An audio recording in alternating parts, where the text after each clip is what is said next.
Today's video is brought to you by ablmerch.com. You're able to get the hat I have on my head, plus a large selection of other hats, t-shirts, stickers, hoodies, and more through the link in the description box below.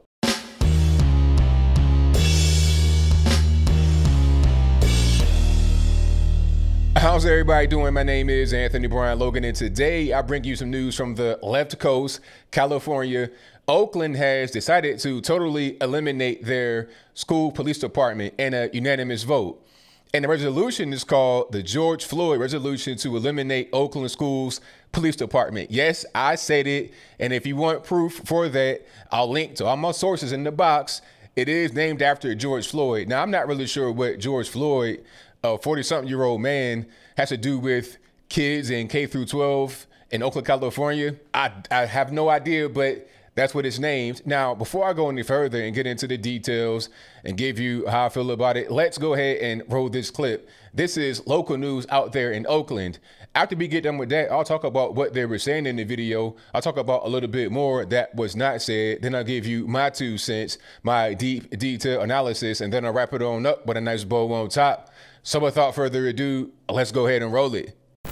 Well, happening any minute now, the Oakland School Board will be meeting to vote on disbanding its police department. KPIX5's Wilson Walker is live in Oakland with those details. Wilson?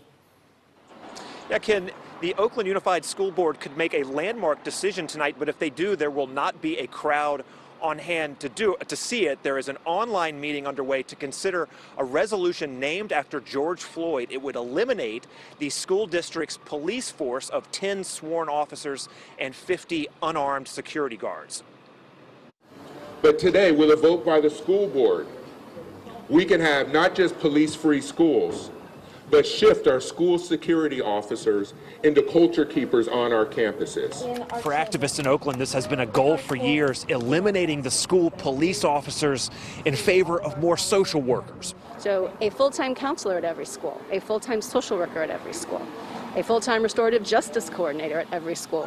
One voice of skepticism ahead of tonight's vote was California School Superintendent Tony Thurmond.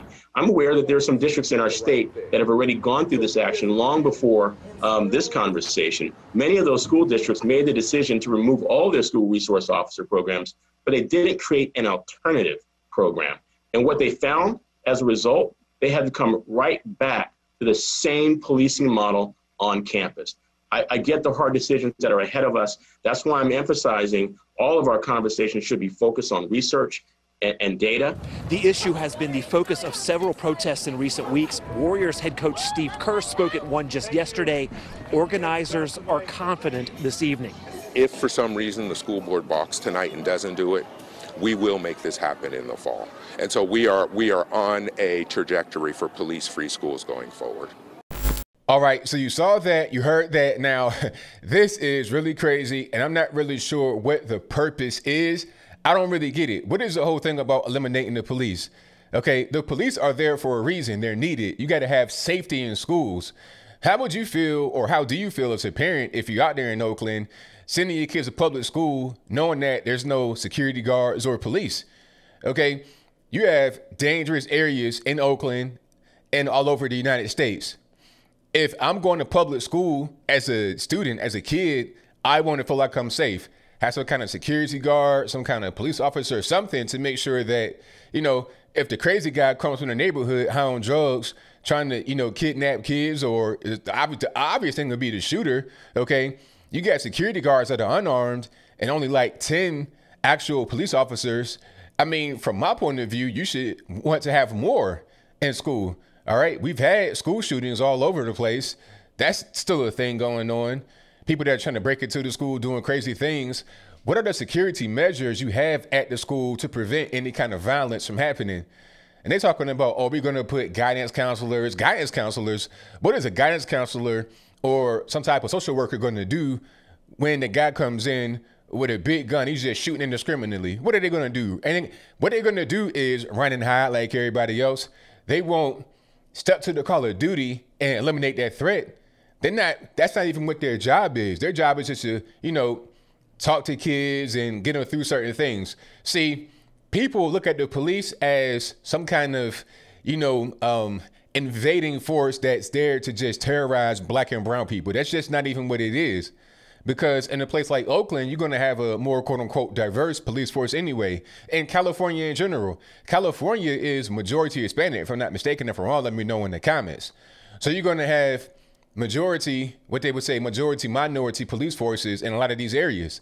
So how is it a thing that, what they say? They said, some black and brown students can feel dehumanized, disrespected, and generally not safe with having the police on campus. How? Especially when the police probably look just like you. Your name is Jesus Hernandez. The officer's name is Jorge Hernandez. Y'all not even related. I just got a similar name. Okay. How are you feeling dehumanized and unsafe when this guy's in there just doing his job? And like I said, it's only 10 actual police officers in the entire Oakland public school system. 10. And 50 security guards that are unarmed. Now, I presume the actual officers have guns. Hopefully they do. And they probably are assigned to areas where they're actually needed, to the most dangerous places. And shout out to the state superintendent towards the end, speaking some straight facts. This has not been the first time this has been done as far as eliminating police force out of schools in general, okay? Not in Oakland, but in other places. And then they realize after a while, they got to come back to the table, right back to the table, and replace what they just abandoned. Because you can't just eliminate security and then not have any security to replace it. They're not just there for no reason, all right? There's an actual need for security. You had security guards. If they're not there for security, then what are they there for? If they are not there for security, then I could understand eliminating them. But if they're there for security, then what are you really doing? They're talking about, oh, community-based. I keep hearing that term, community-based. I feel like anybody that says that and they're really meaning to actually replace police with so-called community-based solutions don't understand what they're talking about. Like I've said in previous videos, what is community policing? How does it actually look?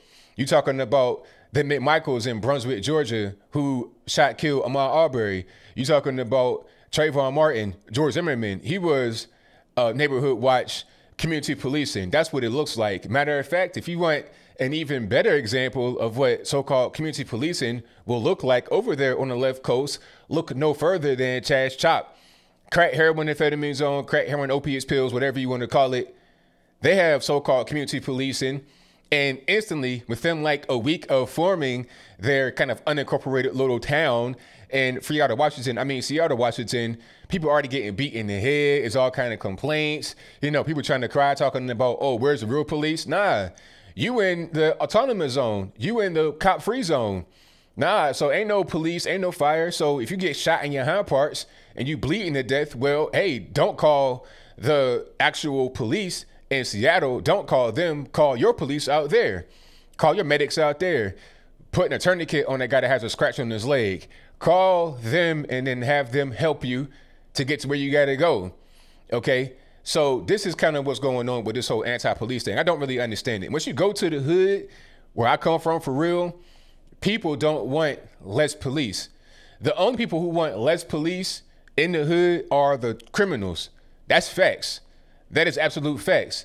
Because the police generally don't interact with you in a negative way. From where I come from, people that I know all over the country, it's not really how that works. You may have some random encounters, just like with any other profession, but it's not common because they know their lives are in danger every time they go out there. So they're not really trying to start things unnecessarily. They're just trying to do their job and enforce the law. That's it.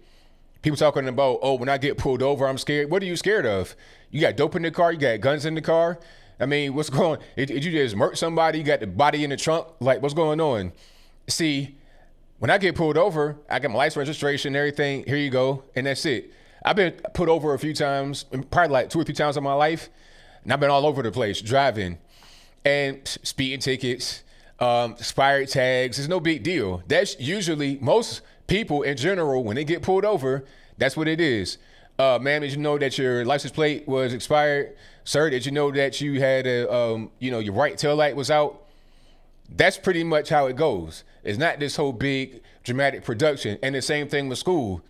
You say, hey, Mr. Johnson, and that's pretty much it. You go about your day.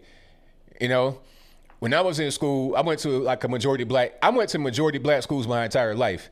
Matter of fact, it wasn't until I moved to like the quote unquote suburbs out there in Virginia did I go to a school that had less than a 90% black population. I'm talking about when I was 14 years old, and then it was still 50%. So it was still majority black. But anyway, the security guard in there or the school resource officer, the cops, I mean, it just be chill. You know, you talk to them, it just like, it wasn't like a big deal. The resource officers, the police officers, they do a lot of things that you don't see. You know, you may see kind of a thing that flashes on your TV. Okay, George Floyd, he dies, police custody, whatever. So we're going to change everything. You throw a baby out with the bathwater, quite literally. You need security, you need the police. And if you don't think that way, then you go to one of these dangerous schools that I have attended in my life with no kind of security and see how you feel. They're going to need a replacement for this. They have no idea what they're going to do when the violence upticks, when you mess around and get a school shooting in Oakland. Hopefully it does not happen, but if you do and there's no security, then that'd be right back to the drawing board. But I think I'll leave that right there for now. And what say you? Do you agree with me that we need school resource officers, police officers in K through 12 school?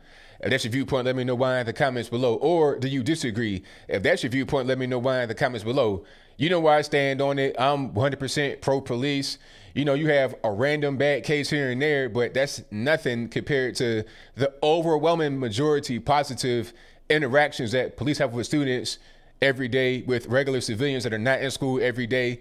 It pales in comparison, okay? You need security in school. And like I said, to anybody that says you don't need security in school, just bring in a guidance counselor, they could talk to kids. Okay, if you want to do that, then you send your kids to that school. Take them out of the private school or the charter school or whatever, or real nice public school. Send them to the hood, send them to that school with no security. So when they get beat in the head by a fiend from the street with a lead pipe in the middle of the actual campus during lunch, then don't say, oh, where's the police? Where's the police? Nah, this is what you wanted. Now you got it. But whatever your thoughts are, please let me know in the comments below.